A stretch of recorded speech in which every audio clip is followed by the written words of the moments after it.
অনেকে মনে করেন ভারত আমাদের শত্রু। আমি মনে করি বাংলাদেশি ভারতীয়রা আমাদের সবচেয়ে বড় শত্রু। এই বাংলাদেশি ভারতীয়দের থেকে এই দেশকে মুক্ত করতে হবে। সর্বপ্রথম করণীয় হলো দালাল মুক্ত দেশ গড়তে হবে। এখন দালাল এই বাংলাদেশের মতো এত সহজে সস্তায় বিনা পয়সায় দালাল কোনো দেশে পাওয়া যায়নি। আমি চেষ্টা করে দেখেছি নেপাল এবং অন্যান্য দেশে, নেপাল পারে, শ্রীলঙ্কা পারে, আমরা কেন পারি না সেটাও খুঁজে দেখতে হবে। এই যে আইনকে যারা তোয়াক্কা করছে না তাদেরকে কি আইন দিয়ে সরানো যাবে? সংস্কারবিহীন নির্বাচন, স্বৈরতন্ত্রের পুনর্বাসন। এই দিনে ২৭ জন অফিসার জেনারেল ওসমানীর নেতৃত্বে প্রবাসী সরকার গঠন করার চাপ দিয়েছিলেন। আজকে হাসান নাসির চাপ দিচ্ছেন সংস্কারের পক্ষের লোকগুলো একসাথে হওয়ার জন্য। একই পরিবেশে আমরা আছি। সেই দিন রাজনৈতিকবিদরা পলাতক ছিল, দ্বিধা দ্বন্দ্বে ছিল। আজকে হয়তো পলাতক নাই, কিন্তু আজকে যারা বিপ্লবী ছিল আমাদের সাথে তারা সুবিধাবাদী হয়ে এমন জায়গায় গিয়েছে যে তারাও কথা বলতে পারছে না। আমাদের পাশে যারা আন্দোলন করেছে তারাও পদ পদবি নিয়ে বসে আছে। দেখুন, আমরা জাতীয় সংস্কার পার্টি থেকে দুটো স্লোগান দিয়েছিলাম নির্বাচনের আগে: সংস্কারবিহীন নির্বাচন, গণতন্ত্র যাবে নির্বাসন। সংস্কারবিহীন নির্বাচন, স্বৈরতন্ত্রের পুনর্বাসন। আপনার হয়তো মনে আছে, আমরা অনুমান করতে পেরেছিলাম 40টা দল একসাথে হয়ে আমরা নির্বাচনে যাইনি। আমরা ডক্টর ইউনূসের সরকারকে বলেছিলাম পরবর্তী রাজনৈতিক সরকার এসে যদি এই প্যাকেজ ডাস্টবিনে ফেলে দেয় কি করবেন। আমরা অনুমান করতে পেরেছিলাম, কিন্তু একটি বড় দলের এত সুন্দর অভিনয়ের জন্য হয়তো অনেকে সেটা বুঝতে পারেনি। আমাদের ভুল থেকে শিক্ষা নিতে হবে।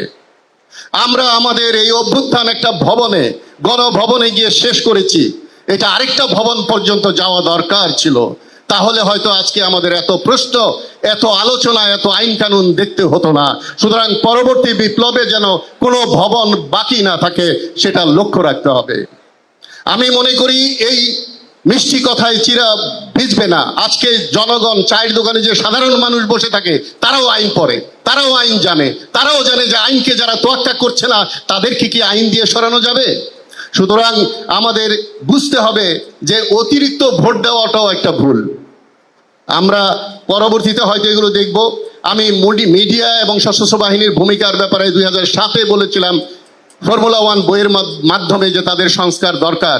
তখন সংস্কার হলে আজকে ডাকশাহী অফিসাররা মুদির আশ্রয়ে যেত না এবং বড় বড় সাংবাদিকরা জেলখানায় থাকতো না। সুতরাং সংস্কার সব ক্ষেত্রেই হতে হবে, শুধু সরকারের নয়। গণভোট তারাই বাতিল করে যারা গণমানুষকে সম্মান করে না।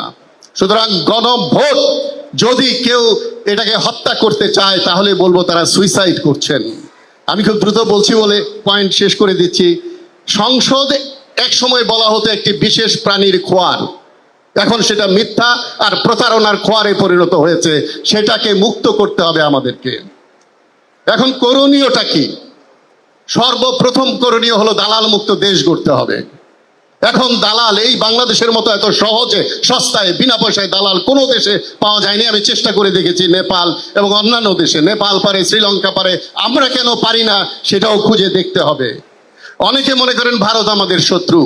আমি মনে করি বাংলাদেশি ভারতীয়রা আমাদের সবচেয়ে বড় শত্রু। এই বাংলাদেশি ভারতীয়দের থেকে এই দেশকে মুক্ত করতে হবে। পরিশেষে একটি কথা বলতে চাই মিডিয়ার ভাইদেরকে। আমি দেখতে পাচ্ছি মিডিয়ার সংগঠনগুলোতে, মিডিয়ার প্রতিষ্ঠানগুলোতে একটা ছবি পরিবর্তন হয়ে আরেকটা ছবি এসেছে। তারাও জনগণের কথা ঠিক মতো তুলে ধরছেন না। সুতরাং আমি মিডিয়াকে অনুরোধ করব, মানুষের কাতারে দাঁড়ান, মানুষের কথা বলেন। পরিশেষে আমি সশস্ত্র বাহিনীর পক্ষ থেকে বলতে চাই, আর কোনোদিন এই বাংলাদেশে সশস্ত্র বাহিনীর কোনো বুলেট জনগণের বুকে যাবে না। সুতরাং সরকারকে হুঁশিয়ার থাকা উচিত, এবং এমনকি পুলিশও হয়তো আর জনগণের দিকে গুলি করবে না, কারণ তারা তাদের ভুল থেকে শিক্ষা নিয়েছে। আমি আজকে তেলিয়াপাড়া দিবসে স্যারকে বলবো, আজকে তেলিয়াপাড়ায় জেনারেল ওসমানীর নেতৃত্বে 27 জন অফিসার ছিল। আপনি ডাক দেন 2700 অফিসার নিয়ে আমরা অগ্রগামী করব আগামী বিপ্লবকে। সবাইকে ধন্যবাদ, সবাইকে ধন্যবাদ। আপনাকে ধন্যবাদ স্যার। ধন্যবাদ মেজর আফসারি।